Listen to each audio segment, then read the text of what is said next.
சாப்பிட்டுட்டு போ யாசரு, சாப்பிட்டுட்டு போடா.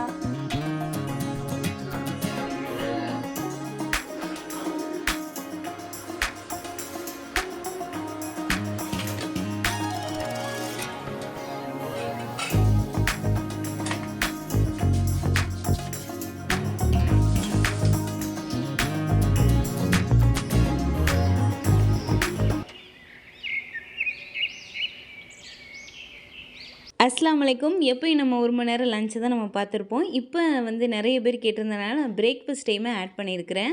பிரேக்ஃபாஸ்ட்டுக்கு பார்த்தீங்கன்னா, இன்றைக்கி கொஞ்சம் டிஃப்ரெண்ட்டாக செஞ்சனால ஷேர் பண்ணியிருக்கிறேன். இது எப்போயாவது இனிப்பு சாப்பிடணும்னு தோணுச்சுன்னா கண்டிப்பாக இதை தான் செஞ்சு சாப்பிடுவோம்.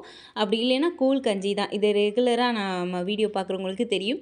இதுக்கு பார்த்திங்கன்னா டக்கு நம்ம செஞ்சிடலாம். இது சின்ன வயசில் அம்மா சுகர், அதுக்கப்புறம் நார்மலாக தோசை மாவு வச்சு செய்வாங்க. இப்போ கொஞ்சம் டிஃப்ரெண்ட்டாக கொஞ்சம் ஹெல்த்தியாக இருக்கட்டுமேன்னு ராகி மாவில் செஞ்சுருக்கிறேன். இதுக்கு அளவெல்லாம் தேவையில்லை, இருந்தாலும் நான் எந்த அளவுகளில் செய்கிறேன்னு சொல்கிறேன். இதுக்கு பார்த்திங்கன்னா வீட்டில் இருக்க ஏதாவது ஒரு பவுலில் அளவுக்கு எடுத்துக்கலாம். அந்த பவுலில் 3/4 மடங்கு அளவுக்கு நாட்டு சர்க்கரையும் ஒரு 4 ஏலக்காவையும் மிக்ஸி ஜாரில் அரைச்சிட்டு சேர்த்துக்கலாம். 2 வாழைப்பழம், 2 முட்டையும் மிக்ஸி ஜார்லேயே அரைச்சிக்கலாம். எதுக்காக அரைச்சிட்டு சேர்க்குறோம்னா நமக்கு மிக்ஸ் பண்ண ஈஸியாக வரும். அதே கப்பில் ஒரு 2 கப் அளவுக்கு ராகி மாவு எடுத்துருக்கிறேன். நீங்கள் கம்பு மாவு கூட எடுத்துக்கலாம், இல்லை தோசை மாவு கூட இதே மெத்தடில் எடுத்துக்கலாம். நம்ம முட்டை அதுக்கப்புறம் வாழைப்பழம்லாம் சேர்க்குறதுனால நல்லா சாஃப்டாக வரும். இதை பணியாரமாகவும் ஊற்றலாம், இல்லை பேன் கேக்காக கூட ஊற்றி சாப்பிட்லாம். இதுக்கு லாஸ்ட்டாக ஒரு பிஞ்ச் அளவுக்கு உப்பையும் சேர்த்துக்கோங்க. அப்போ பேலன்ஸ்டாக இருக்கும் அந்த சுகர். இது வந்து பார்த்திங்கன்னா ஈவினிங் டைமில் ஸ்நாக்ஸாக சாப்பிட்றதுக்கு கூட நல்லாயிருக்கும். இந்த மாதிரி இருக்கணும் மாவு வந்து தோசை மாவு பதத்துக்கு நல்லா மிக்ஸ் பண்ணிட்டோம் அப்படின்னா ரொம்ப சூப்பராக இருக்கும். நெய் அல்லது தேங்காய் நெய்யில் சுட்டு எடுக்கும் போது ரொம்ப ருசியாக இருக்கும். இதை வந்து கொஞ்சம் சீக்கிரம் வேலை முடியணும்னு நினச்சோம்னா இந்த மாதிரி தோசை மாதிரி பேன் கேக் மாதிரி ஊற்றிக்கலாம். அப்படி இல்லை அப்படின்னா டைம் இருக்குன்னா நம்ம இதை பணியாரமாக கூட ஊற்றி சாப்பிட்லாம். நான் 2மே அன்றைக்கி செஞ்சேன். இது பார்த்திங்கன்னா இது வைக்கும் போது சட்னி இது செய்ய தேவைப்படாது. அதனால் ரொம்ப ஈஸியாக குயிக்காக வேலை முடிஞ்சிடும். என்னைக்காவது பிரேக்ஃபாஸ்ட்டு சாப்பிட தோணலை அப்படின்னா இந்த மாதிரி செஞ்சு சாப்பிட்றது. அவ்வளோதான் இதோட ரெசிபி. கண்டிப்பாக ட்ரை பண்ணி பாருங்கள். அடுத்து வந்து இன்றைக்கி லன்ச் மெனு வந்து கொஞ்சம் ஸ்பெஷலான லன்ச் மெனு. ஆனால் கண்டிப்பாக வந்து 1 மணி நேரத்தில் முடிகிறக்கூடிய ஒரு லன்ச் மெனு தான். எனக்கு பார்த்திங்கன்னா ஒரு 3/4 மணி நேரத்துலேயே முடிஞ்சிச்சு. அதுக்கான ரீசனையும் நான் சொல்கிறேன்.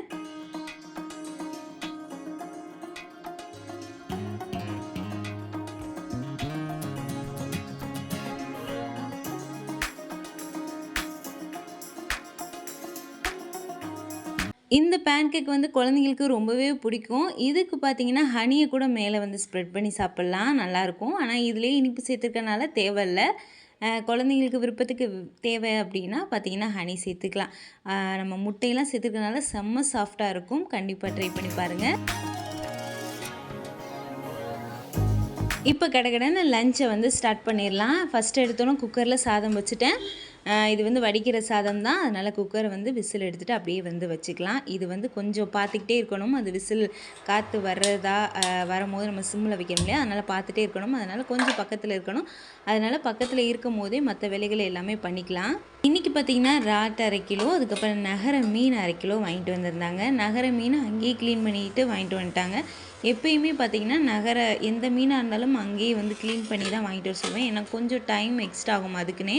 அதனால் எப்பயுமே அங்கே தான் க்ளீன் பண்ணி வாங்கிட்டு வர சொல்லுவேன். அதே மாதிரி இறால் பார்த்திங்கன்னா வீட்டில் க்ளீன் பண்ணால் தான் கரெக்டாக இருக்கும். ஏன்னா உள்ள நரம்பெல்லாம் க்ளீன் பண்ண மாட்டாங்க இல்லையா, அதனால் ராட்டை மட்டும் வீட்டில் க்ளீன் பண்ணேன். இதெல்லாம் வெளியில் எடுத்து வச்சுட்டேன் ஃப்ரிட்ஜில் இருந்து. ராட்டை வந்து காலையிலே வந்து க்ளீன் பண்ணி வச்சுட்டேன். அதுக்கிடையில் சமையலுக்கு தேவையான எல்லாத்தையுமே ரெடியாக எடுத்து வச்சுட்டேன். டீயை வந்து பக்கத்தில் கொதிக்க வச்சுருக்கேன். அந்த டைமில் வந்து ஏன் சும்மா இருக்கும்னு சொல்லிட்டு இந்த வேலைகள்லாம் பார்த்துக்கிட்டு இருக்கேன். புளியை ஊற வைக்கிறது, ஏதாவது வேக வைக்கிறதா இருந்தால் ஃபஸ்ட்டே வேக வச்சுட்டு அதுக்கப்புறம் நம்ம சமைக்க ஆரம்பித்தோம் அப்படின்னா கரெக்டாக இருக்கும். டீயை குடிச்சிட்டு தானே நம்ம வேலையெல்லாம் ஸ்டார்ட் பண்ணணும். அதனால் பார்த்திங்கன்னா டீ அடுப்பில் வச்சுருக்கேன். டீ இன்னும் நல்லா வற்றணும், நல்லா ஸ்ட்ராங் ஆகணும், அப்போ தான் குடிச்ச மாதிரி இருக்கும். அதை அடுப்பில் வச்சுட்டு அந்த கேப்பில் பார்த்திங்கன்னா வெங்காயம் உரித்து வச்சிடலான்னு சொல்லிட்டு உரித்து வச்சுட்டேன். சின்ன வெங்காயம் வந்து பசங்கக்கிட்டேயும் ஹஸ்பண்ட்கிட்டையும் காலையிலே உரித்து கேட்டேன். இந்த ராட்டுக்கும் இந்த மீன் குழம்புக்கும் வேணும் அப்படின்னு சொல்லிட்டு அதனால் உரித்து கொடுத்துட்டாங்க. இதுக்கு சின்ன வெங்காயம் மட்டும் பத்தாதுன்றனால ஒரு 3 பெரிய வெங்காயம் மட்டும் உரிச்சிக்கிட்டேன்.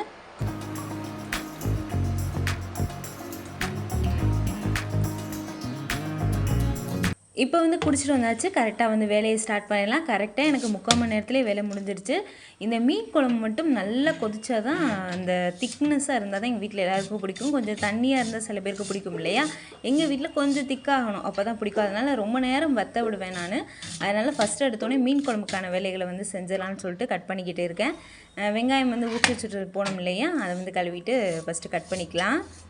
மீன் குழம்பு வச்சுட்டு மற்ற வேலைகள்லாம் பண்ணணும் அப்படின்னா மீன் குழம்பு அது பாட்டுக்கு வற்றிக்கிட்டு இருக்கும். இப்போ வந்து சாதமே கரெக்டாக வெந்துருச்சு. நான் டீ குடிச்சிட்டு வரதுக்குள்ளே அதை வந்து ஆஃப் பண்ணி வச்சுருக்கிறேன்.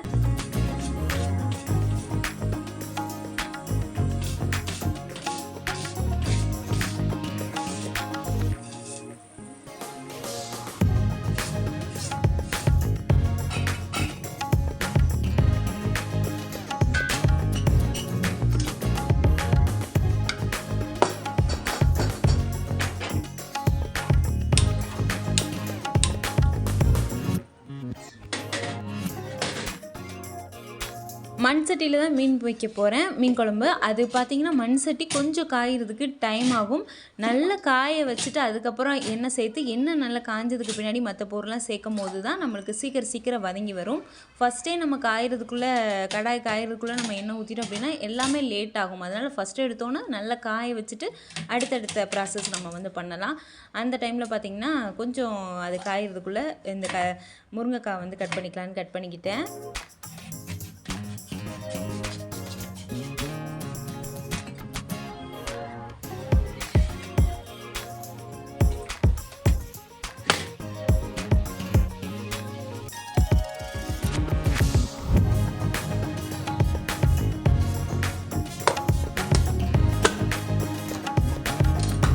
இதுக்கு பார்த்திங்கன்னா தேங்காய் எண்ணெய் தான் எடுத்துருக்கிறேன். தேங்காய் எண்ணெய் அல்லது நல்லெண்ணெய் 2 எண்ணெயிலையுமே மீன் குழம்பு வைப்பேன். 2ல் வைக்கிறது மீன் குழம்புமே நல்லா வாசமாக இருக்கும். கேரளாலலாம் பார்த்திங்கன்னா மீன் குழம்பு வந்து தேங்காய் எண்ணெயில் தான் வைப்பாங்க, நல்லா இருக்கும்னு சொல்லுவாங்க. அதே மாதிரி தான் நான் ட்ரை பண்ணி பார்த்தேன். எங்களுக்கு அந்த ஃப்ளேவர் பிடிச்சனால நான் அதையே வந்து ஃபாலோ பண்ணுறது. இப்போ நறுக்கி வச்சுருந்த வெங்காயம் வந்து சேர்த்துக்கிறேன். இன்றைக்கி 1/2 கிலோ மீன் தானே, அதனால் கொஞ்சமாகவே சேர்த்துருக்கிறேன்.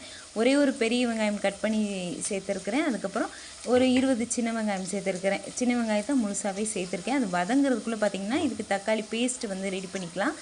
தக்காளி வந்து கட் பண்ணி சேர்க்குறத விட இந்த மாதிரி பேஸ்ட்டாக சேர்க்கும் போது திக்னஸும் நல்லாயிருக்கும், அந்த குழம்போட கலரும் நல்லாயிருக்கும்.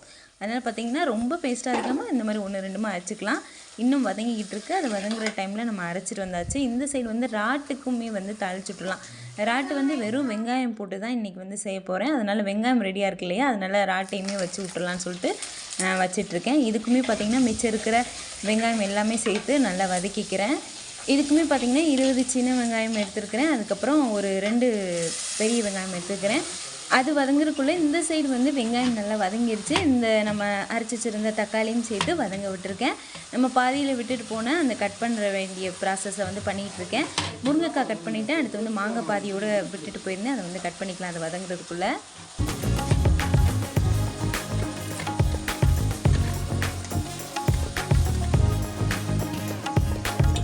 நம்ம வெங்காயம் தக்காளி வதங்கும் போது நம்ம மசாலா சேர்க்குறத விட இந்த மாதிரி புளி தண்ணியில் மசாலா சேர்த்துட்டு அதுக்கப்புறம் குழம்புல சேர்க்கும் போது இன்னும் குழம்பு நல்லா திக்காக வரும். ட்ரை பண்ணி பாருங்கள், ரொம்ப ஈஸியாகவும் வேலை முடிகிற மாதிரி தெரியும்.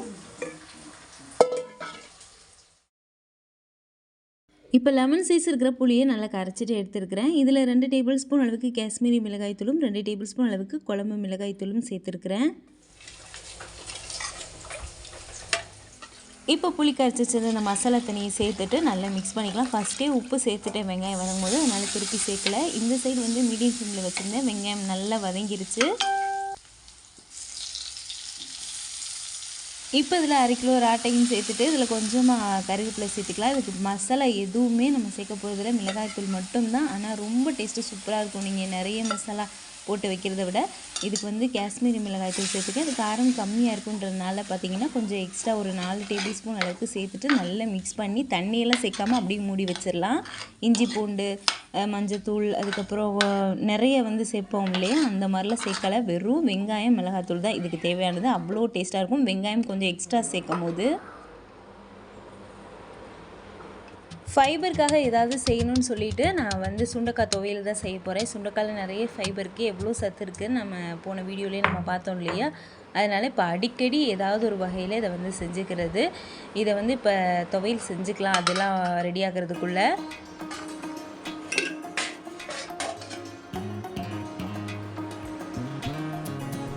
இப்போ குழம்பு நல்லா கொதிச்சிட்ருக்கு, ஓரளவுக்கு திக்காயிடுச்சு. இந்த டைமில் மாங்காய், முருங்கைக்காய் இது கூடவே வந்து மீனையும் சேர்த்து நல்ல மீன் வந்து கொஞ்சம் சின்ன மீனுன்றனால பார்த்திங்கன்னா நல்லா கொதிச்சோன்னு சேருங்க, அப்போ தான் உடையாமல் இருக்கும்.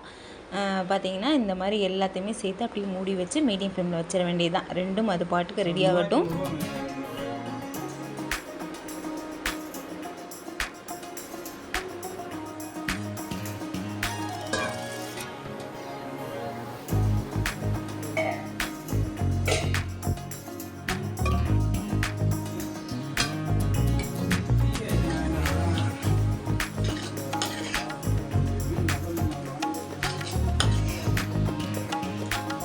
இப்போ ராட்டு சூப்பராக ரெடி ஆயிடுச்சு. தண்ணியே சேர்க்கல, அதுலேயே தண்ணி விட்டு நல்லா வந்து கிரேவி பதத்துக்கு வந்துருச்சு. இது மீன் குழம்புக்கு தொட்டுக்க ரொம்ப சூப்பராக இருக்கும். நான் மீன் ஃப்ரை பண்ணலை, இது எண்ணெய் அதிகமாக வேணாம்னு சொல்லிவிட்டு நான் வந்து அவாய்ட் பண்ணிட்டேன். மீன் குழம்புக்கும் அந்த துவையல் அதுக்கப்புறம் அந்த ராட்டுக்குமே ரொம்ப டேஸ்ட்டாக இருந்துச்சு. இப்போ வந்து சுண்டக்காய் துவையலுக்கு வந்து பார்த்துடலாம். ஏற்கனவே நான் ஷேர் பண்ணியிருந்தேன், இருந்தாலும் இதுலேயும் கடகடன்னு சொல்லிடுறேன். எண்ணெய் ஊற்றி இந்த சுண்டக்காய் தட்டி வச்சு இந்த சுண்டக்காய் அதுக்கு தேவையான அளவு உப்பு சேர்த்து நல்லா வதக்கிக்கிறேன்.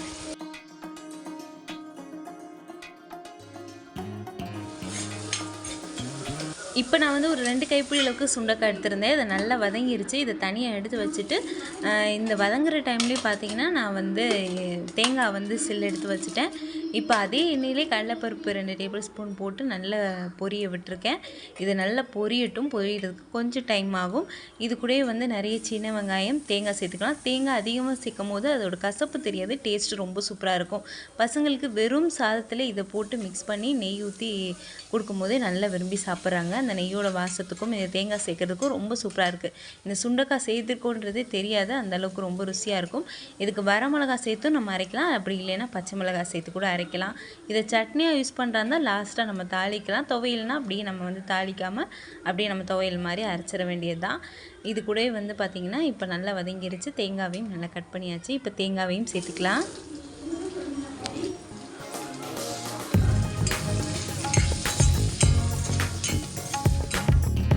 இப்போ தேங்காய், சின்ன வெங்காயம், 4 பச்சை மிளகாய் சேர்த்துருக்குறேன். எல்லாத்தையுமே வதக்கி இதை ஆற வச்சு நம்ம ஃபேன் காற்றுல வச்சிட வேண்டியதாக. அது கொஞ்சம் ஆறணுன்னா அதுக்கப்புறம் அரைச்சிடலாம்.